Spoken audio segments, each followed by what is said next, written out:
हरिप्पाड से एर्नाकुलम की ओर जाने वाली केएसआरटीसी बस की खिड़की की सलाखों पर सिर टिकाए आथिरा बाहर की ओर देख रही थी। ग्रामीण इलाकों के हरे भरे खेत और छोटे छोटे घर तेजी से पीछे छूटते जा रहे थे। हर किलोमीटर पार करने के साथ उसके सीने में एक बोझ बढ़ता जा रहा था। माँ का आंसू भरा चेहरा, छोटी बहन की चिंतित निगाहें, पिता का मौन प्रोत्साहन, सब कुछ एक साथ उसकी यादों में घुस आया। सिटी हॉस्पिटल, एर्नाकुलम का सबसे बड़ा निजी अस्पताल। वहां जूनियर नर्स के रूप में नौकरी मिलने पर गांव वालों को आश्चर्य हुआ था, लेकिन आथिरा के लिए यह नौकरी से कहीं अधिक थी। परिवार की एकमात्र उम्मीद थी। पिता की छोटी कमाई किसी काम की नहीं रह गई थी। छोटी बहन की +2 की पढ़ाई रुकने की नौबत आ गई थी। तभी ये नौकरी एक वरदान की तरह आई थी। अस्पताल की विशाल इमारत के सामने बस से उतरते समय आथिरा एक पल के लिए घबरा गई। व्यस्त गलियारे, विभिन्न दवाओं की तेज गंध, मशीनों की आवाजें, मरीजों और उनके साथियों की दबी हुई बातचीत, सब कुछ उसके लिए अपरिचित था। Athira, room number 204, general ward. Nursing superintendent के ऑफिस से निर्देश मिला। जनरल वार्ड अस्पताल की सबसे पुरानी इमारत में था। वहां वैभव या आधुनिकता का कोई कण भी नहीं था। पंक्ति में लगे बिस्तर, फीके रंग की बेडशीट, दर्द और असहायता से भरे चेहरे। वार्ड की इंचार्ज हेड नर्स सिस्टर लिसी गंभीर चेहरे के साथ उसका स्वागत किया। यहां हर मिनट की कीमत है, समय बर्बाद नहीं कर सकते। बताई गई नौकरी ठीक से करो। ड्यूटी खत्म होने पर सीधे हॉस्टल जाओ। बिना वजह वार्ड में घूमना नहीं। पहली मुलाकात एक चेतावनी की शक्ल में थी। आथिरा ने सिर हिलाया। उसकी आंखें वार्ड में घूमी। हर मरीज के चेहरे पर एक कहानी थी। तभी वार्ड के सबसे कोने में खिड़की के पास के बिस्तर पर लेटी उस आकृति पर उसकी नजर पड़ी। दुबला पतला शरीर, सफेद दाढ़ी और बाल। उन आंखों में गुस्सा और अकेलापन समान रूप से छाया था। वो कौन है सिस्टर? आथिरा ने पास खड़ी दूसरी नर्स रम्या से पूछा। रम्या ने होंठ सिकोड़े। शंकर मेनन, बड़ा परेशान करने वाला है। कोई भी जाए तो गाली देता है, खाना नहीं खाता, दवा नहीं लेता। रिश्तेदार कोई देखने भी नहीं आता। वहां ज्यादा मत जाना, अच्छा है। आथिरा कुछ नहीं बोली। उसके मन में दादी का चेहरा उभरा। अंतिम दिनों में दादी भी ऐसी ही हो गई थी, गुस्सा और जिद। लेकिन उसके पीछे गहरा दर्द और अकेलापन था, ये उसे पता था। वह धीरे से उस बिस्तर की ओर चली। अध्याय 2, नीरवता का द्वार। शंकर मेनन के बिस्तर के पास दोपहर का खाना बिना छुए ठंडा पड़ा था। उनकी नजर दूर खिड़की से बाहर आकाश की ओर थी। अंकल। आथिरा की नरम आवाज सुनकर वो चौंक कर मुड़े। उनकी आंखें सिकुड़ी। कौन हो तुम? जा वहां से। वो नहीं घबराई। मैं यहाँ की नई नर्स हूं। नाम आथिरा। अंकल ने खाना नहीं खाया ना? मैं दे दूं? नहीं चाहिए। मुझे कुछ नहीं चाहिए। उन्होंने मुंह फेर लिया। आथिरा पीछे नहीं हटी। उसने एक कुर्सी खींचकर पास बैठ गई। कुछ नहीं बोली। थोड़ी देर बाद वो धीरे से बोली, मेरे दादाजी भी अंतिम समय में ऐसे ही थे। खाना खाने में बहुत आलस था, लेकिन जब मैं प्यार से जिद करती तो थोड़ा बहुत खा लेते। शायद उसकी आवाज में सच्चाई थी। शंकर मेनन ने उसे एक नजर देखा। उस मुंह की उदासीनता में थोड़ी ढील आई। समय बहुत हो गया। ये दवा लेनी है तो कुछ तो खाना पड़ेगा ना? उसने फिर पूछा। उन्होंने जवाब नहीं दिया, लेकिन विरोध भी नहीं किया। इसे सहमति मानकर उसने चम्मच में थोड़ा चावल और करी लेकर उनके होठों के पास लगाया। उन्होंने हिचकिचाते हुए मुंह खोला।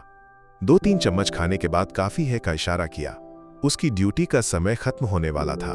बाकी सारे काम निपटाकर जाने की तैयारी करते समय भी उसका मन उसी बिस्तर पर था। जाने से पहले वो एक बार फिर उनके पास गई। माथे का पसीना पोंछा, कंबल ठीक से ओढ़ाया। कल मैं जल्दी आऊंगी, उसने कहा।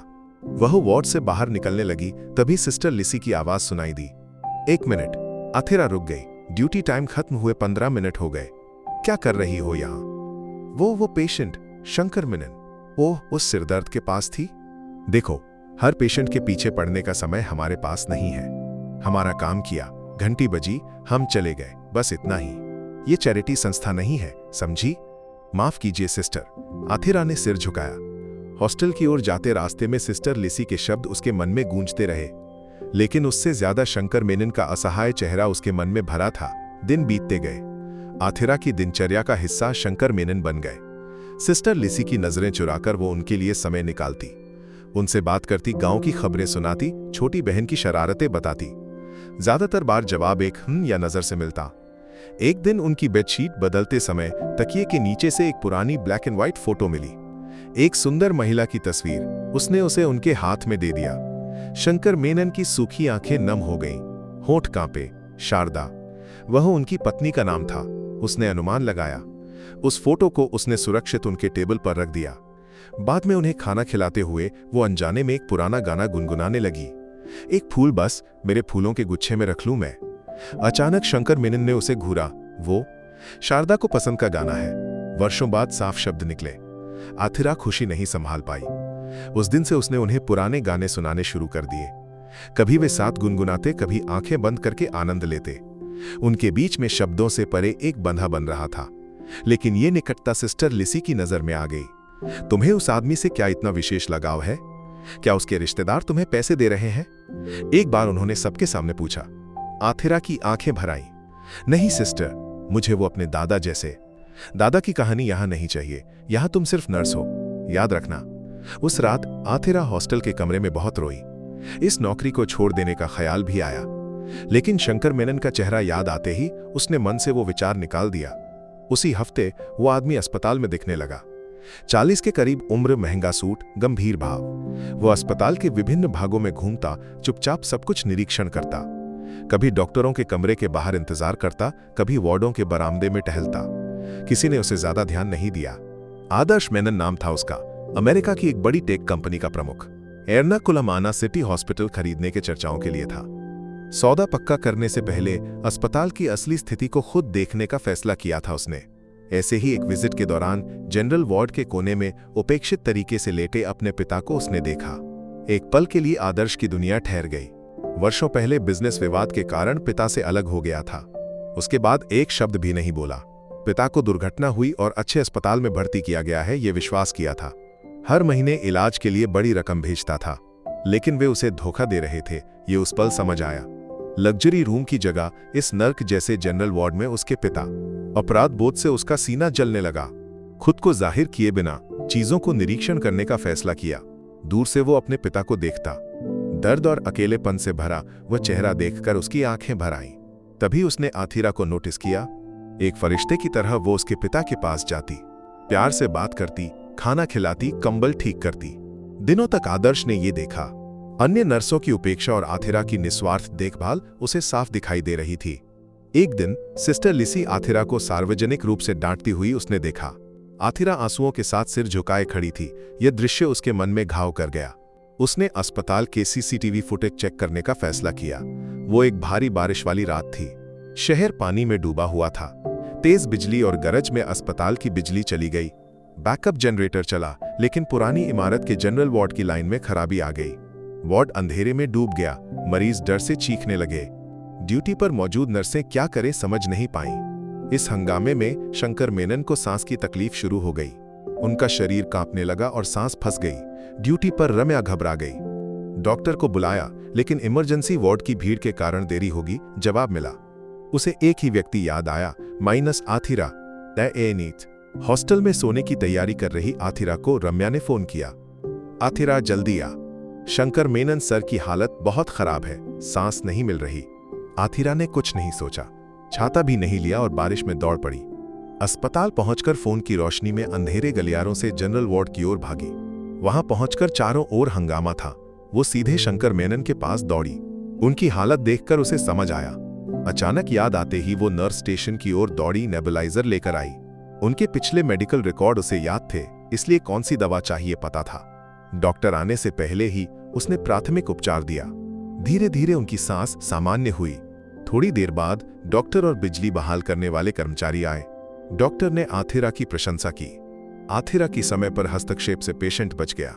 लेकिन अगले दिन सुबह सिस्टर लिसी को पता चला तो उनका चेहरा गुस्से से लाल हो गया। ड्यूटी ना होने पर अस्पताल में घुसना, डॉक्टर की अनुमति बिना मरीज का इलाज, ये उनका आरोप था। उन्होंने आथिरा के खिलाफ गंभीर नियम उल्लंघन की रिपोर्ट लिखकर मैनेजमेंट को दी। अस्पताल डायरेक्टर के कमरे में दमघोंटू सन्नाटा था। एक तरफ विजयी भाव से सिस्टर लिसी, दूसरी तरफ डर से कांपती आंखें भरी आथिरा। डायरेक्टर के चेहरे पर गहरी नाराजगी थी। सिस्टर लिसी ने जो कहा अगर सही है तो आथिरा ने बहुत बड़ी गलती की है। हमारे अस्पताल के नियमों के अनुसार इसे माफ नहीं किया जा सकता, डायरेक्टर बोले। सिस्टर लिसी ने अपने तर्क मजबूत किए। इस जैसी लड़कियां इस संस्थान के लिए अपमान है। अपनी मर्जी से मरीजों का इलाज करने लगेंगी तो डॉक्टर और सीनियर नर्सें यहां क्यों? इसे तुरंत निकाल बाहर कीजिए। आथिरा के पास कहने को कुछ नहीं था। अपना पक्ष रखने की कोशिश भी कोई विश्वास नहीं करेगा, उसे लगा। माँ और छोटी बहन का चेहरा उसके मन में चमका। सब खत्म हो गया, उसने सोचा। तभी कमरे का दरवाजा खुला और आदर्श मेनन अंदर आया। डायरेक्टर उछलकर खड़े हुए। मिस्टर आदर्श मेनन, आइए, बैठिए। क्या हुआ इस तरफ? आदर्श ने उन्हें अनदेखा कर सीधे मेज के पास आया। मैं अब एक विजिटर बनकर नहीं आ रहा, इस अस्पताल के नए चेयरमैन के रूप में। कमरे में पल भर पूर्ण सन्नाटा। सिस्टर लिसी की मुस्कान गायब हो गई। डायरेक्टर को पसीना आने लगा। आदर्श शांत स्वर में बोला, मैं पिछले कुछ दिनों से इस अस्पताल में हूं, यहां हो रहा सब देख रहा हूं। वो सिस्टर लिसी की ओर मुड़ा। सिस्टर, आप नियमों की बात करती हैं, है ना? एक मरीज मौत से जूझ रहा हो तो उसकी जान बचाने की कोशिश किस नियम की किताब में गलत लिखा है? फिर उसने अपना लैपटॉप खोला और प्रोजेक्टर से जोड़ा। पिछली रात सीसीटीवी फुटेज स्क्रीन पर आए। अंधेरे में डरकर भागती आथिरा, सांस फंसे पड़े शंकर मेनन, वो उन्हें राहत देती, सब साफ था। फुटेज रोककर आदर्श बोला, सिस्टर लिसी, आप जिस नियम उल्लंघन की बात कर रही हैं, अगर वो न होता तो जनरल वार्ड के 12 नंबर बेड का मरीज आज जिंदा न होता। वो मरीज मेरा पिता है। ये खुलासा कमरे में बिजली की तरह गिरा। सिस्टर लिसी थककर कुर्सी पर बैठ गई। आदर्श आथिरा के पास चला। उसकी आंखों में नमी थी। मेरे पिता को एक बेटे के रूप में मैं जो प्यार और देखभाल नहीं दे सका, वो आपने दिया। आपने उनमें एक मरीज नहीं, एक इंसान देखा। इस संस्थान से यही खो रहा है। धन्यवाद बहुत। अगले दिन अस्पताल में बड़े बदलाव हुए। आदर्श मेनन ने नए चेयरमैन के रूप में पद संभाला। उनका पहला आदेश सबको चौंका दिया। अस्पताल में पेशेंट डिग्निटी एंड केयर नाम से एक नया विभाग बनाया। उसका प्रमुख आथिरा को बनाया। मरीजों की मानसिक और शारीरिक देखभाल सुनिश्चित करना, नर्सों को मानवीय दृष्टिकोण की ट्रेनिंग देना उनकी जिम्मेदारी थी। सिस्टर लिसी को निकाला नहीं, बल्कि जनरल वार्ड में एक साधारण नर्स बना दिया। नियमों से बड़ा मानवता है, ये सीखने का आपको मौका, आदर्श ने उनसे कहा। अच्छा इलाज और देखभाल से शंकर मेनन का स्वास्थ्य सुधरा। यादें धीरे धीरे लौटी। एक दोपहर आदर्श उनके बिस्तर के पास बैठकर पुरानी बातें कर रहा था। शंकर मेनन ने बेटे का हाथ कसकर पकड़ा, फिर वार्ड में चलती आथिरा की ओर इशारा कर धीमी आवाज में कहा, वो मेरी बेटी है। महीनों बाद सिटी हॉस्पिटल का रूप ही बदल गया। वह एक व्यापारिक संस्थान से ज्यादा सेवा केंद्र बन गया। आथिरा इस बड़ी ई कमरे में बैठकर शासन करने वाली प्रमुख नहीं थी। वह अब भी वार्डों में घूमती, हर मरीज से बात करती, युवा नर्सों के लिए अपनी क्रिया से उदाहरण बनती। एक दिन नई एडमिट हुई, डरी हुई आंखों वाली एक दादी को उसने देखा। कोई साथी नहीं, अकेली बैठी थी। आथिरा उनके पास गई। उस झुर्रीदार हाथ को प्यार से पकड़कर बोली, डरिए मत, हम साथ हैं। उसके उन शब्दों में, उस स्पर्श में एक बड़े अस्पताल का नया दिल धड़क रहा था। उसकी यात्रा अभी जारी थी। प्यार की, दया की, मानवता की एक नई अध्याय रचते हुए।